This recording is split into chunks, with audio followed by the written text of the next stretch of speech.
সুপ্রিয় শ্রোতা, শুভ সন্ধ্যা। আপনাদের কাছে পৌঁছানোর জন্য আমরা কিন্তু চেষ্টা করে যাচ্ছি, আর এই চেষ্টার ভিতরের খবর হলো আপনাদের স্বতঃস্ফূর্ত অংশগ্রহণ।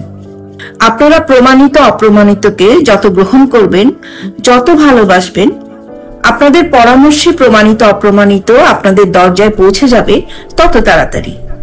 তাহলে আর দেরি কেন? সকলের মাঝে পৌঁছে দেবার জন্য একটি লাইক, একটি শেয়ার করে ফেলুন এক্ষুনি।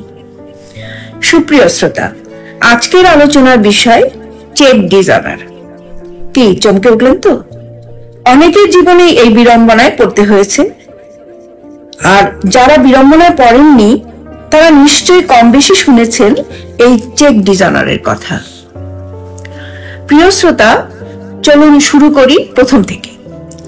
চেক ডিজঅনার হলো আপনি আপনার বন্ধুকে একটি চেক দিলেন, বা আপনার স্বামীর ব্যবসায়ী পার্টনার আপনার স্বামীকে একটি চেক দিল, কিন্তু সমস্যা হলো ব্যাংকে চেকটি ক্যাশ করার জন্য জমা দিলেন, কিন্তু ক্যাশ হলো না।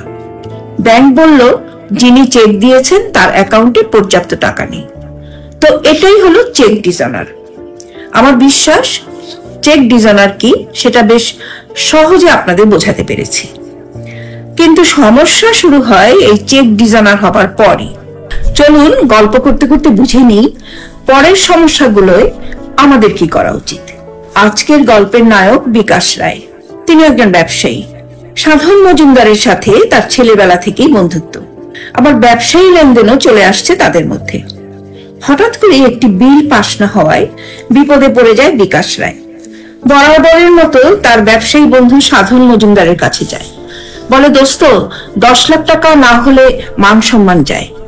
সাধন মজুমদার বলে, আরে ভাই, তোমার মান সম্মান যাওয়া মানে তো আমারও মান সম্মান নিয়ে টানাটানি। সাধন মজুমদার বলে, একটা জমির জন্য 10 লাখ টাকা কালী ব্যাংক থেকে তুলেছিলাম, ঠিক আছে তুমি টাকাটা নিয়ে যাও, 1 মাস পর আমার টাকাটা লাগবে, তখন দিয়ে দিলেই হবে। বিকাশ হাতে চাপ পায়, বন্ধুকে জড়িয়ে ধরে। পাশে দাঁড়িয়ে দুই বন্ধুর কোলাকুলি দেখে আরেক বাল্যবন্ধু বলে, ভাই রে, যায় দিন ভালো, সময় মতো টাকাটা ফেরত না দিলে কিন্তু বন্ধুত্ব নষ্ট। টাকা গেলে টাকা ফেরত আসবে জীবনে, বন্ধুত্ব গেলে বন্ধুত্ব পাওয়া যাবে না।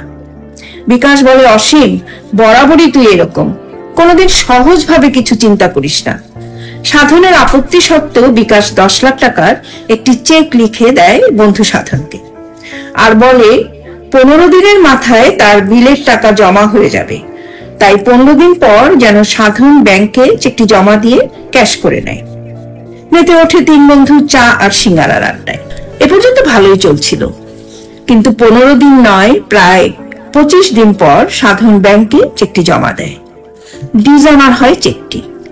বন্ধু বিকাশ বলে আরেকটা মাস সময় দিতে। 1 মাস পর আবারও জমা দেয় চেকটি। ডিজঅনার হয় আবারও।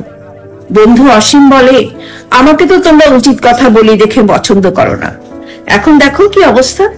সাধন বলে, বন্ধু বাদ দাও ওসব, এখন কি করি বলো। প্রায় 6 মাস হতে চললো চেক দিয়েছে, চেক তো পাস হয় না। আবার বন্ধু বিকাশ তো ফোনটাও ধরে না, মনে হয় এতই লজ্জা পাইছে।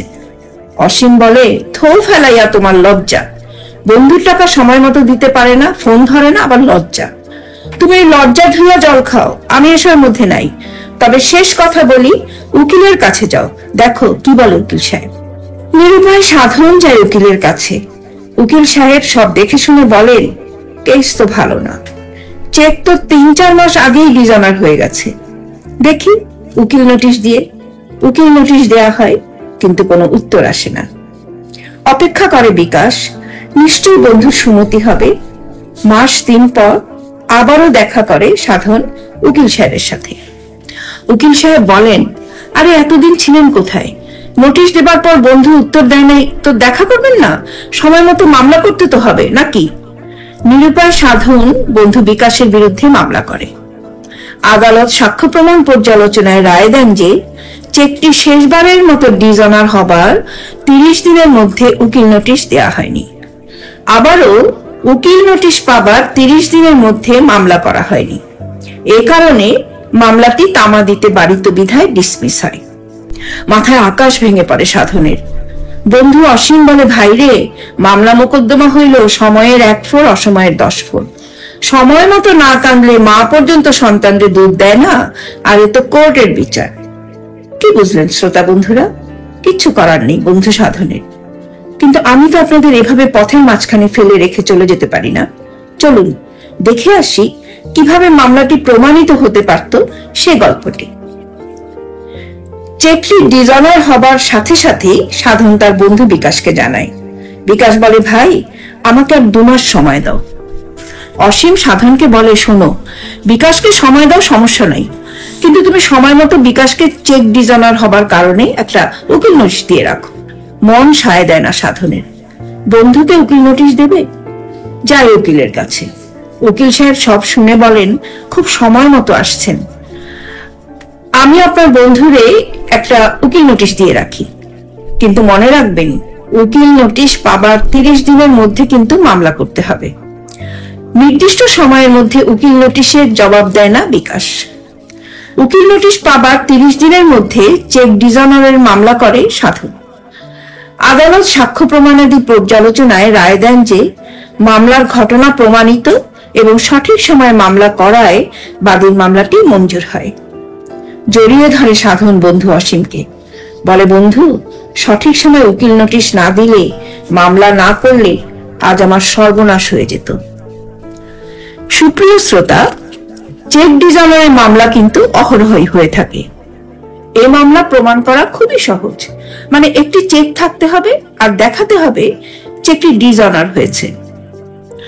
সবশেষে মূল যে জিনিসটি প্রমাণ করতে হবে তা হলো ডিজঅনারের 30 দিনের মধ্যে উকিল নোটিশ দিতে হবে আর উকিল নোটিশ প্রাপ্তির 30 দিনের মধ্যে মামলা করতে হবে।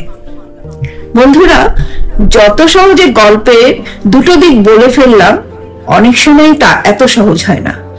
তবে প্রতিটি আইনি সমস্যার মূল বিষয়বস্তু কিন্তু একই থাকে। যতই ঘটনার ডালপালা ছড়াক না, দিন শেষে ফর্মুলা ওই a+b²। কঠিন জিনিসকে সহজ করে আপনাদের সামনে উপস্থাপনের যে গুরুদায়িত্ব স্বেচ্ছায় নিজ কাঁধে নিয়েছি, আমি চেষ্টা করে যাচ্ছি সে দায়িত্ব পালনের। জানি না কতটা পারছি, তবে আপনাদের কাছ থেকে যেভাবে সাড়া পাচ্ছি তাতেই বাড়ছে আমার উৎসাহ। সুপ্রিয় শ্রোতা, আপনারা নিশ্চয়ই এতদিনে এই অনুষ্ঠানটিকে কিছুটা হলো আপন করে নিতে পেরেছেন। আপনাদের জন্য তৈরি অনুষ্ঠান আপনাদের সহযোগিতাই পৌঁছে যাবে কাঙ্ক্ষিত লক্ষ্যে, এটাই আমার একমাত্র বিশ্বাস। সুপ্রিয় শ্রোতা, চলুন ফিরে যাই আমার বিচারিক জীবনের গল্পে। আপনাদের নিশ্চয়ই মনে আছে, গত পর্বে শেষ করেছিলাম আমার ওকালতি জীবনের 9 মাসের গল্প। তো চলুন ফিরে যাই জজুমতি জীবনের প্রথম দিনের গল্পে। আমাদের তখন চাকুরিতে যোগ দিয়ে 3 মাস প্রবেশনাল হিসেবে কাজ করতে হতো। মানে সে সময় সিনিয়র বিচারকদের পাশে বসে শিখতে হতো কিভাবে বিচার করতে হয়। প্রবেশনাল পর্ব শেষ হবার পর দিন প্রথম একা একা কোর্টে উঠেছি। প্রথমেই সেকশন 24 এর দরখাস্ত। সেকশন 24 হলো বিজ্ঞ আইনজীবী আমার কোর্টে মামলা করতে অনাস্থা প্রকাশ করেছেন। মানে আমার আদালত থেকে মামলাটি অন্য আদালতে বদলি করতে হবে। ক্লায়েন্ট আমার কোর্টে মামলা চালাবে না। আমি তো হতবাক। 3 মাস প্রফেশনাল হিসেবে কাজ করলাম, সিনিয়র বিচারকের পাশে বসে বিচার দেখতে শুনতে ভালোই তো লাগছিল। কখনো তো কাউকে দেখলাম না আদালতের উপর অনাস্থা আনতে, মানে মামলা অন্য আদালতে বদলি হবে মর্মে সময়ের দরখাস্ত দিতে। মনে পড়ে গেল বাবার কথা। বাবা বলেছিলেন, কোর্টে উঠে 2 বছর কোনো কথা বলবি না, যত কথা বলবি তত উকিল সাহেবরা জেনে যাবে তুই কিচ্ছু জানিস না। আমি বেশ গম্ভীর মুখে বললাম, ঠিক আছে, অর্ডার পরে দিচ্ছি। এরপরের দরখাস্তটি সময়ের দরখাস্ত।